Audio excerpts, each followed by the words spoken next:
अस्सलामु अलैकुम वरहमतुल्लाहि वबरकातुहू। प्यारे साथियों, मैं आपका भाई शेख हफीज़ उमर। आज मैं अपने YouTube चैनल की सबसे पहली मोटिवेशनल वीडियो आपके सामने पेश कर रहा हूँ, इस एक मोटिवेशनल स्टोरी के साथ में।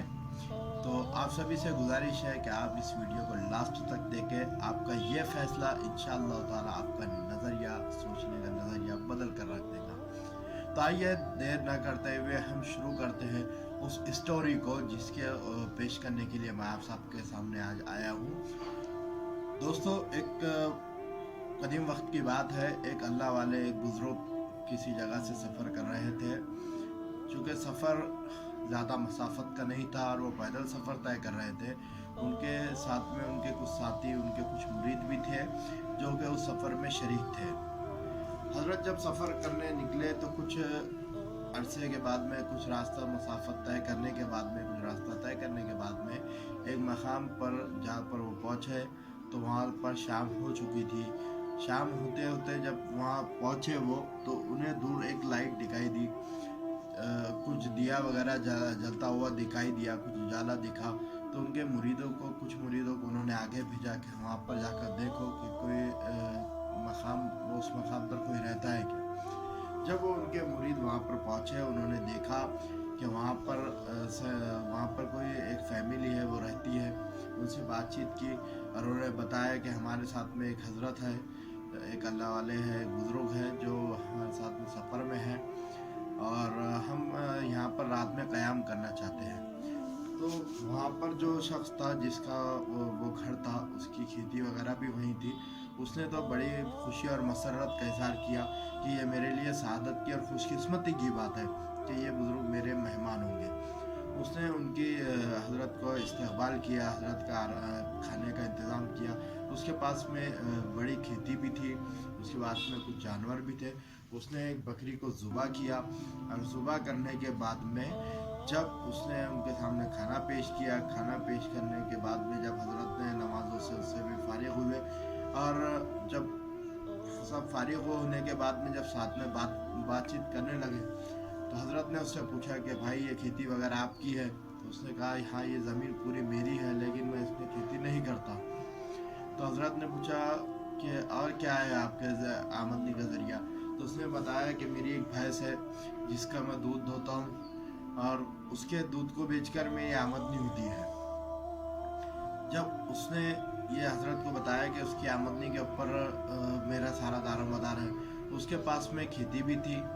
खेती की ज़मीन जो है हज़रत ने जब देखी, जब हज़रत के जो समझ में आया कि ये तो ज़रख़ेज़ मिट्टी है, ये तो ज़रख़ेज़ ज़मीन है जिसका इसके पास कोई इस्तेमाल नहीं हो रहा। तो उसने हज़रत से जब बातचीत हुई, बाद में हज़रत ने भी आराम किया, उसने भी आराम किया।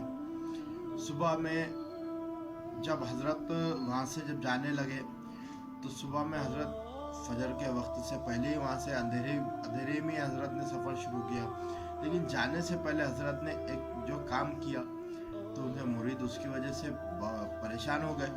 हज़रत ने जो किया, हज़रत ने उसकी जो एक मुरीद को हुक्म दिया कि उसकी जो भैंस है, जो उनका मेज़बान था, जिसने उनकी मेज़बानी की, जिसने उन्हें ठहरने का मौका दिया, जहाँ पर वो लोगों ने क़याम किया, जहाँ पर वो लोग ठहरे थे, उस मेज़बान की जो भैंस जिसके ऊपर उसका पूरा आमदनी का दारोमदार था, उस भैंस का कत्ल कर दो। ये हज़रत ने हुक्म अपने मुरीदों को दिया, जिससे मुरीद जो तो परेशान हो गए कि ये कैसी बात हुई, इसने तो हमारे ऊपर एहसान किया और हज़रत कह रहे हैं कि उसकी आमदनी का जो इकलौता एक ज़रिया है उसे ही मार दो। ये तो हज़रत सटिया गए हैं, ये तो हज़रत गलत हुक्म दे रहे हैं।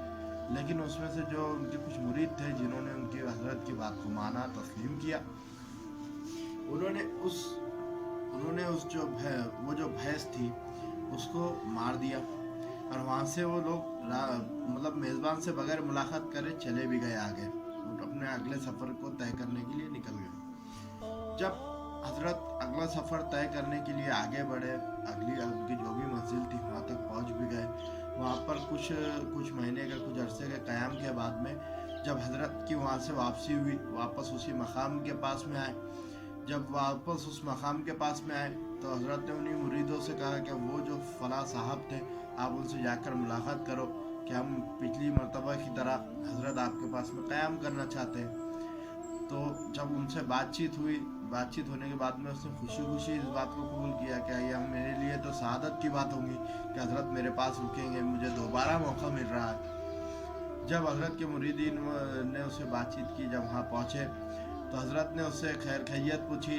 उसके बाद में उससे पिछली मरतबा जब वो लोग ठहरे थे जब से अब तक का उसके हालचाल पूछा, तो उसने बताया कि हज़रत आपकी दुआओं से, आपकी बरकतों से, आपके यहाँ से जाने की वजह से, या आपके कदम मुबारक मेरे पास में होने की वजह से अल्लाह ने मेरे रिस्क में बरकत दे दी। तो उनके मुरीदीन परेशान हुए कि ये कौन सी बात हुई। हज़रत ने तो उसकी रोज़ी रोटी को ख़त्म करके गए थे, उसकी आमदनी का ज़रिया जो था उससे तो मार के गए थे हज़रत ने, उसकी आमदनी में बरकत कैसे हुई। तो उसने बताया कि आप जब यहाँ से चले गए, बिल इत्तेफाक मेरी भैंस का इंतकाल हो गया। मैं कुछ दिन परेशान हो गया कि मैं अब क्या करूँ। फिर उसके बाद में मुझे एक तरकीब सूझी। मैंने मेरी जो खेती की जो ज़मीन थी, वैसे मैं उसे कोई इस्तेमाल तो कर नहीं रहा था, तो मैंने उसके ऊपर फसल उगाना शुरू किया। अब मैंने जब कि आप गए उसके कुछ ही दिनों के बाद में मैंने उसके ऊपर मेहनत शुरू की और उसके ऊपर बीज बोया। वो सारी तरतीबात जो एक किसान करता है एक फसल के लिए, वो सारी चीज़ें मैंने की और अल्हम्दुलिल्लाह जो फसल है वो आपके सामने लहलहाती हुई जो फसल है, ये फसल आपके सामने है। ये इलाके की सबसे बेहतरीन फसल है, ये अपने आप में बहुत बेहतरीन फसल है, जिसका जो है तो मुझे काफ़ी फ़ायदा होगा, इससे काफ़ी मुझे मुनाफा होगा। तो आपके कदम मुबारक पड़ने की वजह से मेरी रिस्क में अल्लाह ने बरकत दे दी। तो उनके मुरीदीन परेशान हुए। बाद में हज़रत ने जब उन्हें उस शख्स को बताया कि आपकी भैंस जो है तो बिल इत्तेफाक मरी नहीं थी, उसे हमने मारा था, तो वो थोड़ा तशवीश में आ गया कि ऐसा आपने क्यों किया मेरे साथ। तो हज़रत ने कहा कि जनाबे वाला, आपके पास में वसाइल मौजूद थे, आपके पास में रिसोर्सेज मौजूद थे, जो एक भैंस के पीछे आप आपकी तवानाई सर्फ कर रहे थे, उतनी तवानाई अगर ज़मीन के ऊपर सर्फ करते तो आपका खुद का भी रिस्क, आपके साथ में दूसरी मखलूक़ात का भी रिस्क, दूसरे इंसानों का रिस्क भी अल्लाह रब्बुल इज़्ज़त ने उसके अंदर जोड़ के दूसरों को भी आप फलाह व बहबूद का ज़रिया बनते थे। इसलिए आपका वो भैंस को मारने का जो मंशा था वो ये था कि आपकी आमदनी बढ़े, आपका रोज़गार बढ़े, आपका कारोबार बढ़े, आपकी तिजारत बढ़े, ये हमारा मंशा था। तो प्यारे दोस्तों, इस वाक़े से जो बात हमें समझ में आती है, आपको क्या समझ में आया, आपने इस स्टोरी से क्या सबक लिया, आप मुझे कमेंट बॉक्स में ज़रूर करके बताइए।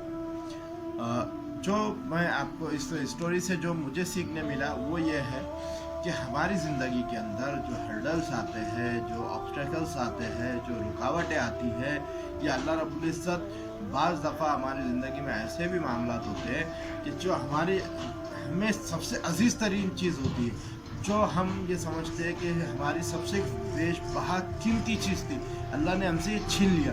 हम अल्लाह की तक़सीम पर राज़ी या खुश नहीं होते, उससे नाराज़ होने लगते हैं। लेकिन उसके पीछे अल्लाह की जो हिकमत अमली है, उसके पीछे अल्लाह रब्बुल इज़्ज़त का जो मंशा है, क्या हिकमत है, ये अल्लाह रब्बुल इज़्ज़त ही बेहतर जानता है। तो इसीलिए हम जो नाराज़, नाउम्मीद, परेशान जो होते हैं, तो ये होने की ज़रूरत नहीं है। अगर आपके साथ में भी कोई ऐसा वाक़या हुआ है जिसने आपसे आपकी अजीज़ तरीन चीज़ छीन ली है, तो ये ज़रूर आपने इस बात पर गौर किया होगा कि अल्लाह रब्बुल इज़्ज़त ने दूसरा ज़रिया ऑलरेडी आपके पास में अवेलेबल रखा होगा, या आपके साथ में मुमकिन है ज़ाती तजुर्बा हुआ होगा, और अगर नहीं हुआ है तो ये हो सकता है आपके साथ भी हो। दूसरा पॉइंट जो इस स्टोरी से हमें सीखने मिलता है वो ये है कि हम बाज़ दफ़ा जिस तरह वो शख्स, वो किसान, वो शेतकरी अपनी सारी तवानाई एक भैंस के ऊपर सर्फ कर रहा था, अब वो अपने ज़मीन के ऊपर सर्फ करके अपनी आमदनी बढ़ा रहा है, अपना रोज़गार, अपनी तिजारत बढ़ा रहा है। इसी तरह हम अपने कुछ चीज़ों में, छोटी चीज़ों में हम अपने आप को मसरूफ़ करके बड़ी चीज़ों से महरूम रह जाते हैं। तो क्यों ना हम अपने आसपास की इन सारी चीज़ों के ऊपर गौर करें, अपनी इन छोटी भैंसों को साइड में रख के हम बड़ी ज़मीन के ऊपर मेहनत करें, मशक्क़त करें, इंशाअल्लाह ताला कारोबार में रिस्क में बरकत देने वाली ज़ात अल्लाह की है, कामयाबी देने वाली ज़ात अल्लाह की है। अल्लाह की ज़ात पर पूरा तवक्कल, पूरा ईमान, पूरा भरोसा रख के हम लोग कोशिश करें, जद्दोजहद करें, इंशाअल्लाह ताला अल्लाह हमें कामयाबी देगा। इसी तरह की मोटिवेशनल वीडियोस देखने के लिए, मोटिवेशनल स्टोरीज सुनने के लिए हमारे इस चैनल को सब्सक्राइब कीजिए। आपको अगर